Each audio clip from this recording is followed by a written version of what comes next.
এদিকে শেখ হাসিনাকে ফেরত আনতে ভারতের জবাবের অপেক্ষায় বাংলাদেশ। দিল্লিকে পাঠানো চিঠির জবাব না পেলে আইন তার নিজস্ব গতিতে চলবে বলে জানিয়েছেন আন্তর্জাতিক অপরাধ ট্রাইব্যুনালের চিফ প্রসিকিউটর তাজুল ইসলাম।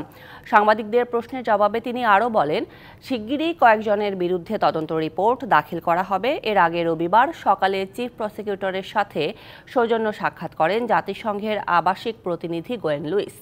এ সময় জুলাই গণহত্যার ঘটনায় সুষ্ঠু বিচারের জন্য জাতিসংঘের প্রযুক্তিগত ও কারিগরি সহায়তা চেয়েছে প্রসিকিউশন।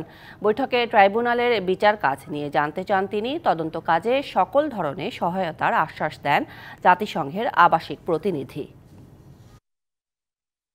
এক্সট্রাডিশন ট্রিটি সেই অনুযায়ী বাংলাদেশের পক্ষ থেকে আনুষ্ঠানিক অনুরোধ জানানো হয়েছে।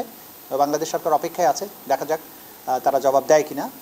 না দিলে আমাদের আইনের নিজস্ব গতিতে চলবে, বিচার প্রক্রিয়া তার নিজস্ব প্রক্রিয়া অনুসরণ করে চলবে, চলমান আছে। আশা করছি আমরা একটা দ্রুততম সময়ের মধ্যে অন্তত 2-1টা মামলার প্রতিবেদন আমরা পেয়ে যাব আমাদের হাতে।